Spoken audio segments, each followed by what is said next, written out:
O Jehovah of armies, happy is the man that is trusting in you. Have I not learned this lesson the hard way? Oh, excuse me. I was lost in thought. You probably wonder who I am and what I'm doing here. My name is Elkanah. I was born some 50 years ago in Egypt, the son of slaves, and later a slave myself. I'm one of the 3 sons of Korah. Our father was a privileged Levite, an assistant to the priests. In fact, he was a first cousin of Moses. Some time ago, our nation witnessed the most wonderful thing you could ever imagine. Liberation from Egypt by the hand of Jehovah. Freedom. Passage through the Red Sea. Jehovah used Moses in a mighty way to bring us that far. Just after the Exodus, Jehovah spoke to us through Moses, saying, "If you will strictly obey my voice, and will indeed keep my covenant, then you will certainly become my special property out of all other peoples." We had no difficulty in answering unanimously, "All that Jehovah has spoken, we are willing to do." Little did we know then that real challenges were awaiting us during our wilderness trek. My family is just recovering from a great tragedy. It tested our loyalty to Jehovah, our respect for his authority, and our attitude toward his appointed men. It also forced me and my 2 brothers to take a stand. Would we let our loyalty to our family and friends take precedence over our loyalty to Jehovah? But please excuse me for getting ahead of myself. I'd like you to see for yourselves certain recent events, and you'll understand what I'm talking about. Asher, Abiasaph, Elkanah, I cannot believe you! You should at least try to understand why your father Korah opposes Moses. The people are fed up with Moses' authority. Haven't you noticed all the murmuring and complaining lately? Don't you see that Moses and his clan exceed their authority over Jehovah's people? Don't you? Amzai, I don't like the way you speak. You're a Levite, like us, our cousin. You know that Jehovah appointed Moses and Aaron, and that Moses is actually Jehovah's choice to lead our nation to the Promised Land. But Elkanah, as Korah my uncle has repeatedly stressed, the whole assembly are all of them holy.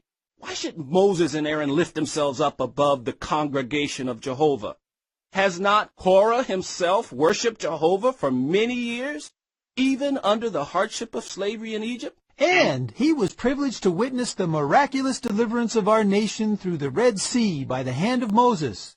Our father Korah even lifted up his voice in song, praising Jehovah for having destroyed the Egyptian pursuers in the very same sea. And don't forget that your father proved his loyalty to Jehovah when he shared in executing God's judgment against the calf-worshipping Israelites at Mount Sinai. I still remember how our father, along with the rest, in obedience to Jehovah, passed through the camp of Israel and killed 3,000 idolaters with the sword. But now... That's exactly my point. Would you call such a tested and true Levite a rebel? A person disloyal to Jehovah? Korah is only trying to be balanced, reasonable. I have to disagree with you, Amzai. Everybody who knows Moses will agree that he is by far the meekest of all men. And we have seen how Moses always asks for Jehovah's direction, and then just obediently follows through. So, Amzai, whose will is actually carried out? That of Moses or that of Jehovah? Supposedly Jehovah's will. That is the real issue. In the first place, it was Jehovah who appointed Moses in order to glorify his own holy name before Pharaoh and to lead us away from slavery in Egypt to freedom in the Promised Land. We all know that Moses was reluctant at first when Jehovah asked him to speak to Pharaoh. That's true. If I remember correctly, Moses said that he wasn't a fluent speaker, that he was slow of mouth and slow of tongue. He even asked Jehovah if someone else could be used to save our people. It was then that Jehovah appointed his brother Aaron as a mouth to Moses. Is it not clear then, Amzai, that neither Moses nor Aaron have arbitrarily lifted themselves up above the congregation? If anyone objects to their authority, even someone who in the past has been faithful and loyal, whose authority do you think he is actually challenging? Well, I know I have to say Jehovah's authority. However, in my eyes, Moses' leadership is a failure. Why aren't we in the promised land yet? And would you claim that Moses and Aaron are always right? Don't they make mistakes? Of course they do. They're imperfect men, just like the rest of us. Jehovah surely is more aware of their mistakes than we are. Like when Moses got married to that Cushite woman. It's a disgrace that we're led by a man whose wife is not even a daughter of Abraham. Yes, but Zipporah worships Jehovah the same as we do. And remember what happened when Miriam and Aaron began to speak against Moses on account of his wife. Yes, but don't you think that it was reasonable for them to ask if it was just by Moses alone that Jehovah had spoken? Was it not by Miriam and Aaron also that he had spoken? Jehovah was listening, Amzai, and he immediately made known his view of matters. God said about Moses, "He is being entrusted with all my house. Mouth to mouth I speak to him." Then Jehovah pointedly asked Miriam and Aaron, "Why then did you not fear to speak against my servant, against Moses?" And for her rebellion, Miriam was struck with leprosy for 7 days. Remember, we couldn't pull away until she recovered and was able to come back into the camp. Aaron had to admit that turning against Jehovah's appointed one was a sin, a foolish act. He learned a very important lesson. I wish our father would learn the same lesson. Anyway, that was in the past. There is something about you three that I don't understand. How can you side with Moses against your own father who gave you life? The law specifically says that you should honor your father. I would expect you to be loyal and support your father, at least out of respect for him. Amzai, make no mistake about it. This is not easy for us. We love our father, but we are not blind. And it's heartrending to see him follow a stubborn course of opposition to Jehovah. But it is not just a question of taking sides with mere men, be it our father, or Moses, or Aaron. We simply want to remain faithful to the one who appointed Moses, Jehovah. So the whole matter boils down to, how can I put it, to loyalty. Loyalty to our father and family, or loyalty to Jehovah. It grieves us to see our father being swayed by what appears to be wrong motives. Wrong motives? Here's something new. What do you mean, Elkanah? Of course, I cannot read my father's heart, and in no way would I want to show disrespect for him. But lately he seems to enjoy all the attention that Dathan and Abiram and On pay to him. I wonder Evidently, he is not content with the place our family has in God's arrangement.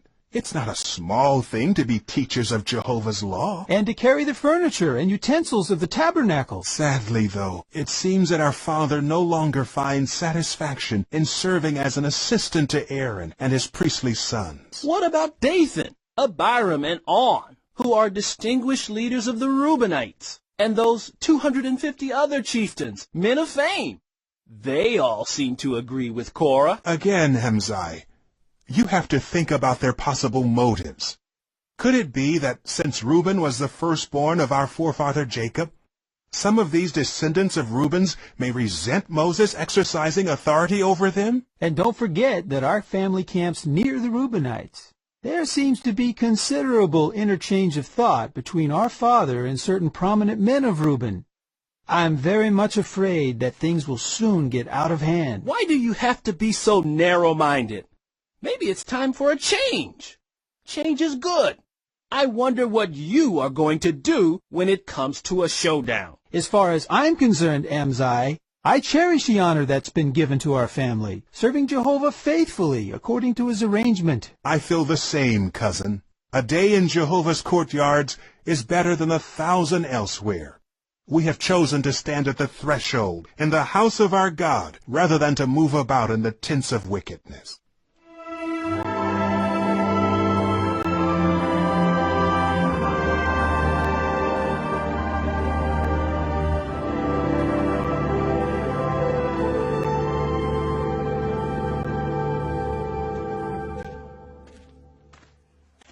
May you have peace, my brothers. Peace to you also, Korah. You came just in time. We were discussing your courage and how you fearlessly resist Moses on a number of issues. This is the kind of leadership we need. Men like you, who are not intimidated by Moses and his clan. I have to agree with my brothers. The people are ready for a change. My brothers, you are right. It's time to act. What happened to leadership in our nation? I don't believe that Moses enjoys the confidence of the people anymore. Look how often the people have to resort to complaining. And then, when you think of the appointment of his brother Aaron as high priest. The next high priest will be half my age. Moses did not even deem me worthy to be the head of our family, the Kohathites. He appointed Elizaphan, a man younger than me. Is it just by Moses alone that Jehovah speaks? Why has Moses not brought us to the promised land? Moses obviously delays in bringing us into the land God has promised us. Yet, he says that it's because of the people, that God is displeased with us. How can we be sure that Jehovah does indeed speak through Moses? What blessings have we received? Did Jehovah not use Korah too? Jehovah's not blessing us. We need a new leader. Another older man. Sadly, it seemed that my father, Korah, and his associates had decided to question the authority of the ones whom Jehovah had appointed, Moses and Aaron. A new situation would soon afford them opportunity to express their feelings openly. Jehovah directed Moses to send men to spy out the land of Canaan. After 40 days they returned and reported, "We entered into the land to which you sent us out. Nevertheless, we are not able to go up against the people, because they are stronger than we are." And they kept on bringing forth to the sons of Israel a bad report. Then all the assembly raised their voice, and the people continued giving vent to their voice, and weeping all through that night. And all the sons of Israel began to murmur against Moses and Aaron. Why didn't we die in the land of Egypt? Better than to die in this wilderness. Our wives and our little ones will become plunder. God is not pleased with us. Let us appoint a head, and let us return to Egypt. Let us appoint a head and return to Egypt. Why should we die out here? Food, water, and homes in Egypt. The land that we passed through to spy out is a very, very good land. A land that is flowing with milk and honey. Only against Jehovah do not rebel. And you, do not you fear the people of the land? For they are bread to us. Bread to us? They slaughter us all. Joshua and Caleb speak these lies to get favor from Moses. These men would lead you to your death. Do not listen to them. These men deserve to die. You dreamers will get us all Where killed. is this milk and honey? Let's go back to Egypt. Be of good courage, my brothers. Do not condemn God as having told you lies. Trust in Jehovah to help us, and follow those whom he has appointed to be our leaders, even Moses and Aaron. We will not listen to you, Joshua and Caleb. Put these dreamers to death. We will not Let's hear what Moses has to say. Here comes Moses. What do you have to say about this, Moses? My brothers, hear this word of Jehovah. All the while Jehovah has heard your voice, and he has become indignant, and he says, "How long will this evil assembly have this murmuring that they are carrying on against me? I have heard the murmurings of the sons of Israel, that they are murmuring against me. As I live, is the utterance of Jehovah, if I shall not do to you just that way, as you have spoken in my ears, in this wilderness your carcasses will fall. Yes, all your registered ones, of all your number, from 20 years old upward, you who have murmured against me. Not one among these men of this evil generation will see the good land that I swore to give to your fathers, except Caleb, the son of Jephunneh, and Joshua, the son of Nun.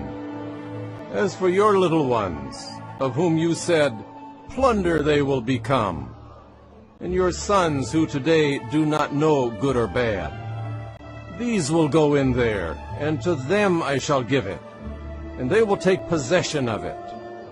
Whereas the carcasses of you yourselves will fall in this wilderness. Entreat Jehovah for us, Moses, that we might be reconciled to him, and that he might permit us to wander no longer in the wilderness, but bestow cities upon us. We shall go up and fight in accord with all that Jehovah our God has commanded us. Be courageous, men, for we shall go up against the Canaanites. Tomorrow we shall go up. Gather yourselves together, men. Let's go back to Egypt. Take the lead, Korah. Why stay here in the wilderness? Let Korah lead us to the promised land. No, my brothers.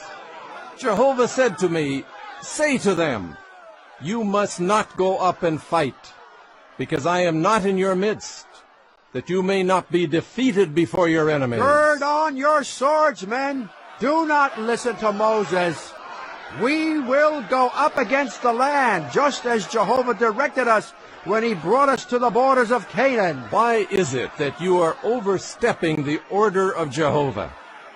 You will not succeed.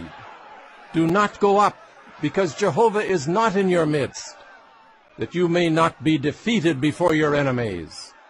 For the Amalekites and the Canaanites are there before you, and you are certain to fall by the sword, because, for the reason that you turn back from following Jehovah, Jehovah will not continue with you. Please, Jehovah, help us. We're not staying in this wilderness to die! He will help us. However, they presumed to go up to the top of the mountain. But the ark of Jehovah's covenant and Moses did not move away from the midst of the camp. Then the Amalekites and the Canaanites who were dwelling in that mountain came on down and began striking them and went scattering them as far as Hormah. How far my father and the rest had drawn away from the true God.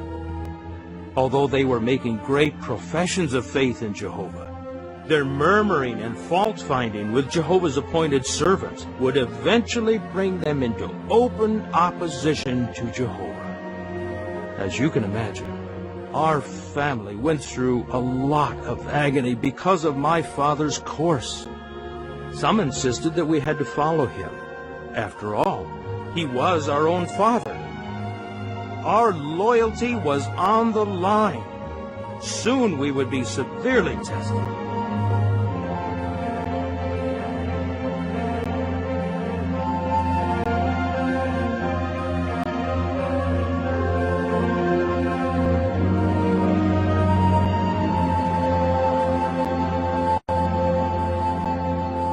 Our defeat should not in any way be taken as evidence that Jehovah is opposed to us. It's because of Moses that we've suffered this defeat. How can you say that, Dathan? Korah said, it is because we have permitted Moses to continue to impose himself and his own will upon the people. Had you listened to Jehovah's express warning through Moses, you wouldn't have gone up against the Canaanites.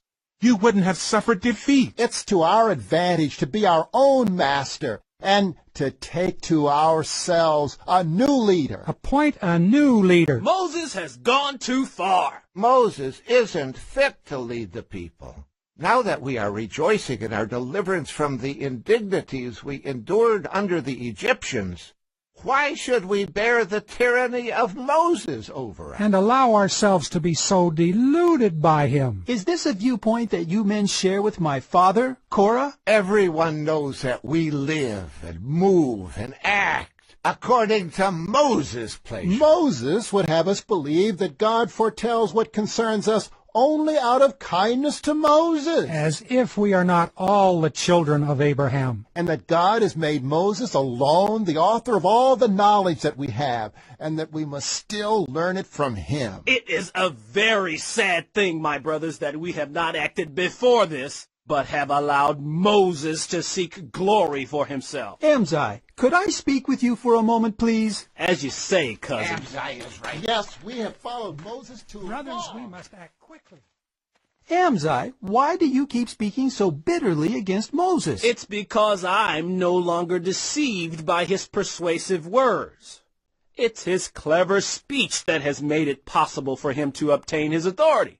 under the pretense that he's following God's command. And now, Abiasaph, he's given the priesthood to Aaron. How can you speak this way, Amzai?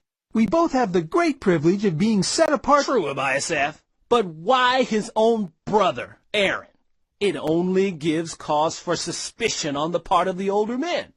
Are there not others among the Levites who are as well qualified as Aaron? Would you promote Korah to this office? Indeed, Abiasaph, and why not? Is not Korah equal to Moses himself? I hate to say it, but it's obvious that my father is interested only in his own advancement. Would you sit in judgment of your father, an older man? Amzai, come, please. Why should we quarrel between ourselves? Is it not a time for us? It is a time for us to act, and to act quickly, before we suffer another defeat as our valiant men did. Oh, my cousin. May you have peace, Korah. And peace to you too, my brother. Uncle, it's good to see you. You are well. Our brother Korah. Our brothers are growing restless, Korah. The defeat they've suffered at the hands of the Amalekites and the Canaanites has caused them to weep before Jehovah. But on account of Moses, Jehovah will not listen to their voice. Moses makes a show of goodness and of compliance with Jehovah's will. He uses persuasion rather than force, and by his secret cunning he has grown wickedly powerful. And he has exalted Aaron his brother in this same way. Truly spoken. Now it is proper for the people to punish such men, even while they think their wicked designs are concealed from us. They should be punished. Do not permit them to gain strength until there is nothing more left for them to do. Stop. You sons of Levi, hear me now. Is Moses able to give us any just cause as to why he has bestowed the priesthood on Aaron and his sons? No, he cannot.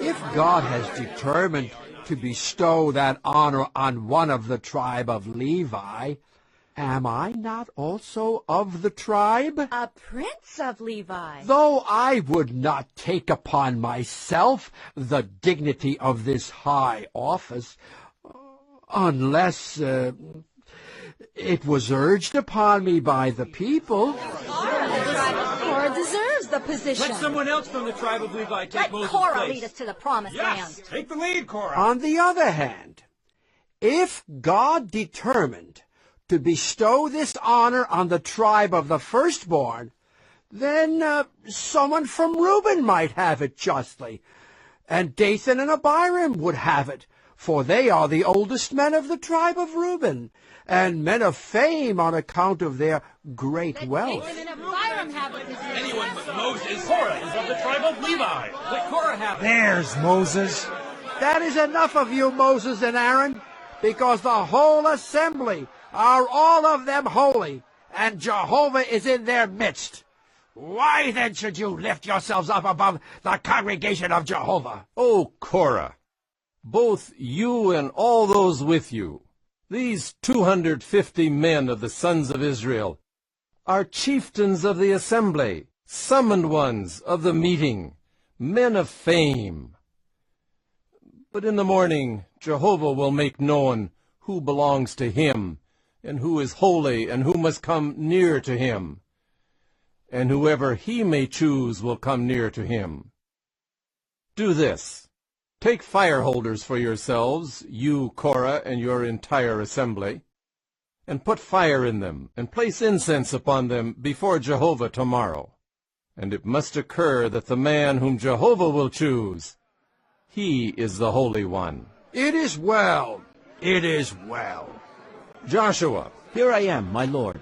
Dathan and Abiram are not presently with this assembly. Go and ask them, please, to come up also, that they may hear the word of Jehovah. As you say, my lord. Listen, please, you sons of Levi. Is it such a little thing for you men that the God of Israel has separated you from the assembly of Israel, to present you to himself to carry on the service of Jehovah's tabernacle, and to stand before the assembly to minister to them? and that he should bring you and all your brothers, the sons of Levi, with you near? So must you men also try to secure the priesthood? For that reason, you and all your assembly who are gathering together are against Jehovah.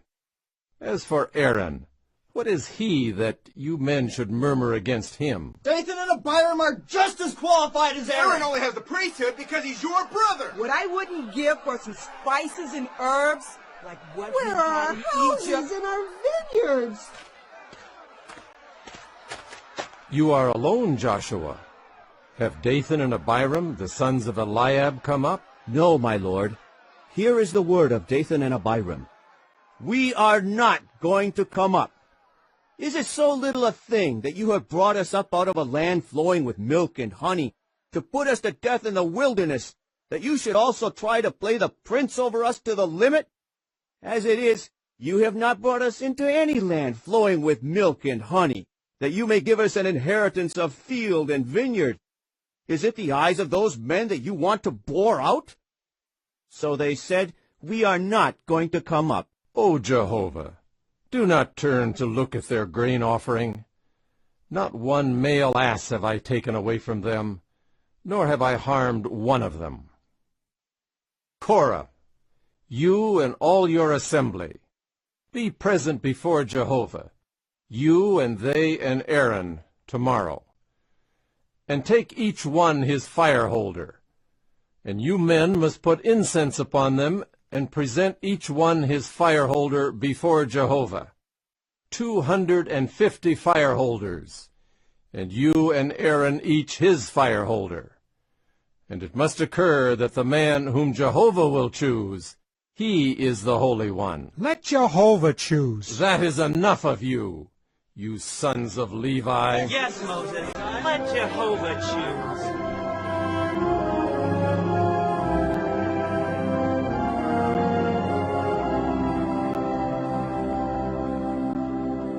It pleases my heart greatly, Amzai, to see that you have not joined with Korah. You didn't present yourself before Jehovah at the entrance of the tent of meeting. I would not present myself as a candidate for the priesthood. Nevertheless, I do not oppose Korah and his assembly of 250 men for their right to do so. They are awaiting a sign from Jehovah. Moses has not revealed to us what it will be. But I fear that Korah's act of presumptuousness will not go unpunished. Now Moses will present himself before the tents of Dathan and Abiram, that they too might hear the word of Jehovah. I will also hear what it is that Moses will say to them. I, for my part, do not deny Dathan and Abiram the right to do what they have done. But Amzai, they have denied the word of God, spoken by Moses. Does Jehovah speak only by Moses? Are we not also a part of Israel? How do you know that Jehovah does not also speak through Korah and Dathan and Abiram? They're older men too. They came with us out of Egypt. Is not Moses a man just like us? It would seem, Amzai, that Jehovah is preparing to answer those questions himself. You did not stand up with Korah, but how will you stand when Dathan and Abiram are called to account? Please, Amzai, beware of the rebellious talk of Dathan and Abiram. Come, here are the tents of the sons of Eliab.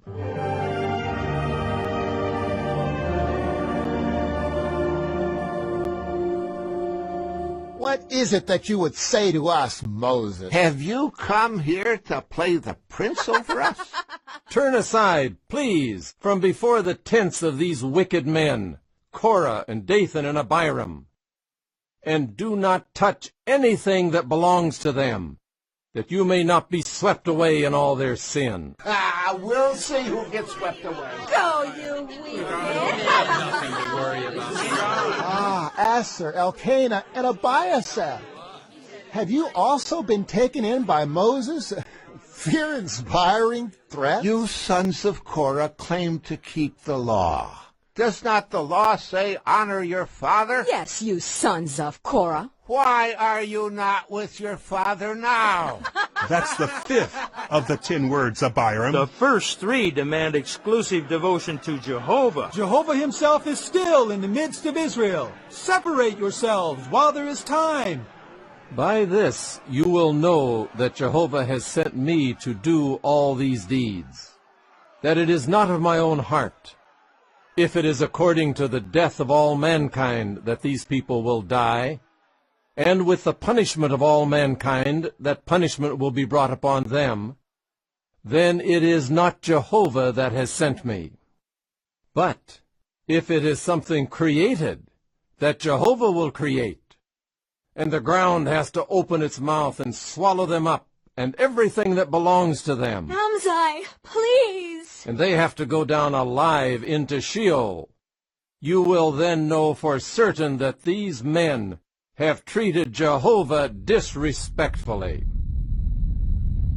Listen. What is it? It's an earthquake.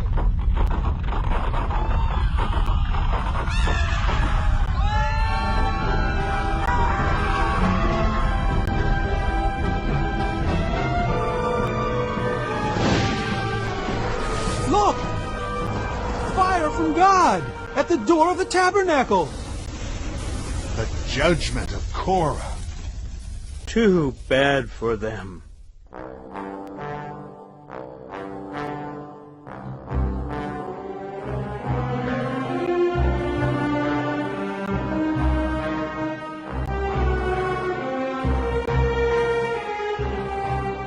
How tragic. So down they went, and all who belonged to them, alive into Sheol. And the earth went covering them over, so that they perished from the midst of the congregation.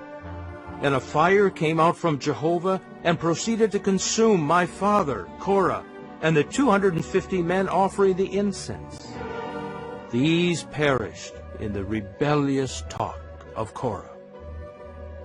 Understandably, my family has been greatly affected by these recent events.